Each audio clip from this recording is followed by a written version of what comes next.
Welcome to the Deep Dive.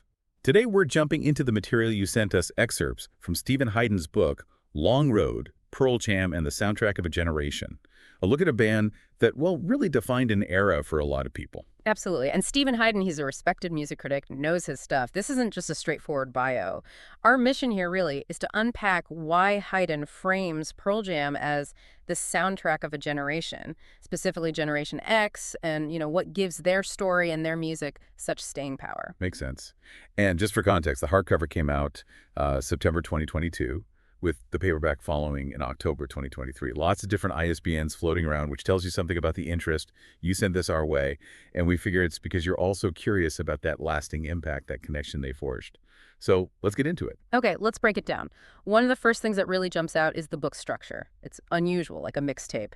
18 chapters, each inspired by a specific Pearl Jam song. What do you make of that approach? I thought it was brilliant, actually. Instead of just, A to B chronology, it lets Hyden weave his own memories, his fan perspective, with the broader cultural stuff. It's like each song opens a door to a different facet of the band and that whole Gen X experience. And the mixtape idea itself, it really resonates, doesn't it? For anyone who grew up then, making mixtapes was such a personal thing, a way to curate your identity, share feelings. Using that metaphor, Hyden doesn't just organize the book, he taps right into that nostalgia. Totally. Which brings us right to the core idea. Pearl Jam as the Gen X soundtrack. Thinking back to the 90s, all that change. What was it in their music, do you think, that offered, as the book puts it, consolation and guidance? Well, if you look at the context, you've got the end of the Cold War, the internet starting to boom, but also economic uncertainty, a kind of cynicism setting in about the establishment.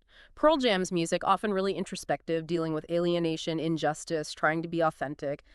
It just hit a nerve. Right. There was a rawness there, an honesty that felt real. You think about songs like Jeremy, tackling really tough social, emotional issues head on, or even Flow, touching on homelessness. It gave voice to those anxieties. Yeah, it really did. And the book digs into those interesting contradictions within the band, too, doesn't it? Like massive mainstream stars, but uncomfortable with the whole commercial machine and being these progressive activists within the pretty traditional world of rock music.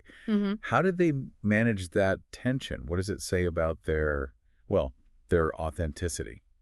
That's a key question, isn't it? What does it mean to be authentic when you're that huge? Pearl Jam seemed to always be wrestling with it, using their platform for things like the Ticketmaster fight while still obviously being part of the system they were critiquing. The Ticketmaster battle, yeah. It's huge. Right. Maybe that duality mirrors Gen X itself, Feeling kind of alienated by consumer culture, but also being, consumers. It's complicated. And Hyden's way of telling this story is fascinating, too. Mixing his own experiences as a longtime fan with that critical journalistic eye that gives it a really unique flavor. Definitely. That's one of its real strengths. For fans, there's that instant connection. Yeah, I remember feeling that way. But then the analysis, the reporting, it adds depth. It works, whether you're a diehard or just trying to understand the phenomenon. Speaking of fans, the book also pushes you to dig deeper, right? Beyond the hits, into the B-sides, the bootlegs. What do those lesser-known tracks tell us? That's where you often find the band being maybe a bit more experimental, a bit looser. Without the pressure of needing a radio single, they could explore different sounds, different themes. For the serious fans, those tracks are gold. They really flesh out the picture. And the book itself got a lot of attention, critically speaking. Spinnin' called it Best Rock Biography of the Year. Rolling Stone put it on their Best Music Books of 2022 list. Kirkus Reviews gave it a nod. Hyden clearly struck a chord. Yeah, and not just with critics, musicians too, like Brian Fallon from the Gaslight Anthem praised it. There's even that story about someone at Q101, not even a big fan, calling it excellent. So it reached beyond just the Pearl Jam faithful. That summary table of reviews you mentioned, it kept highlighting things like the insight, that innovative structure, the personal touch, how well it captured the band's impact. Seems like those were the key takeaways for reviewers. Exactly. And Hyden's own interviews about the book add more layers. He talks about why he chose that mixtape structure, the importance of the Mama-Son tape in getting the band started. Ah, the demo tape. Don Gassard sending that out, basically leading to Eddie Vedder joining. foundational stuff. Totally. And he mentions a specific 1995 show at Red Rocks being transformative, the surprising Grateful Dead influence later on, his admiration for Mike McCready's guitar playing. McCready, yeah. He actually gets called Mark McGrady in a couple of spots in the source material. A slight mix-up, but we know who he means. That alive solo energy is just iconic. Right. Haydn also looks at that interesting thing where Gen X fans sometimes grew more critical of their early heroes over time, and he examines what gave Pearl Jam longevity when so many other bands from that era faded. And the Ticketmaster fight comes up again in those interviews, exploring the different viewpoints within the band about it, how they kind of defied the odds and kept selling out shows anyway. Yes, and he really hammers home the importance of the live shows, how that's where their identity was truly forged, that intense connection with the audience. He even suggests the studio albums could be a bit inconsistent compared to the power of their concerts. That rings true for a lot of fans, I think. Seeing them live is a whole different experience. And Haydn argues that connection built through those shows was crucial for their long-term survival. No doubt. He also points to interesting B-sides from the binaural and riot act periods, showing there was still strong stuff happening even on maybe less universally loved albums. Oh, and he gives credit to the first drummer, Dave Cruzen. Cruzen, right. His drumming on 10 had that raw, almost garagey feel, so important for their initial sound, even though David Brucey's brought a different energy later. Exactly. Cruzen's contribution was vital in that formative stage. So how did the fans actually receive the book? Sounds like pretty positively overall. Generally, yeah. Good ratings on places like Amazon, Goodreads.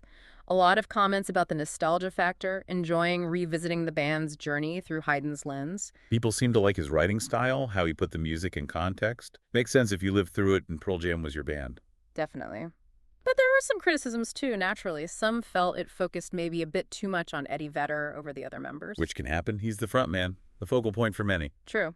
And some wished for more detailed analysis of the later albums, or pointed out minor inaccuracies with dates or set lists here and there. Fair enough. Covering a 30-plus year career in detail is a massive undertaking. You're bound to miss a few things or prioritize certain aspects. But even with those critiques, that mixtape structure still gets praise, and the chance to just think about those songs again in a new way. Someone on Reddit recommended it for the context and the look at their evolution, though they also wanted maybe even more in-depth commentary. Interesting. So even diehard fans want more than just the facts. They want that deeper interpretation of what it all means. Seems like it.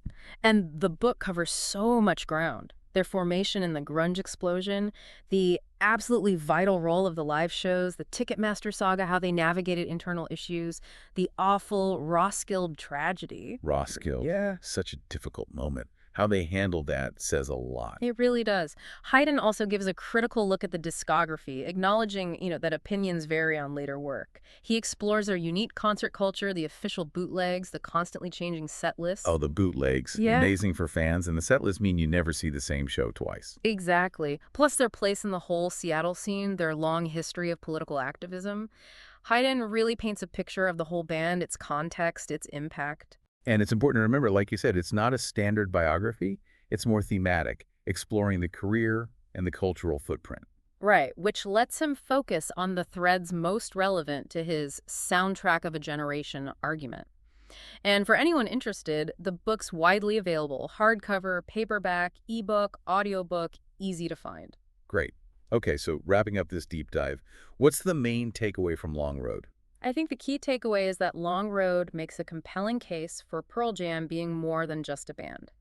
Hyden positions them as a genuine cultural touchstone, particularly for Generation X. And that unique mixtape structure, that blend of the personal and the critical, is central to how he does it. Absolutely. It makes the book valuable whether you're looking for that nostalgic hit and a fresh perspective on a band you love, or if you're newer to them and want to understand why they mattered so much. So, to leave our listeners with something to chew on, thinking about Haydn's analysis, what other bands or artists do you feel really served as the soundtrack for different generations? What was it about their music, their message, that created that kind of deep connection? Something to think about. Thanks for diving deep with us today.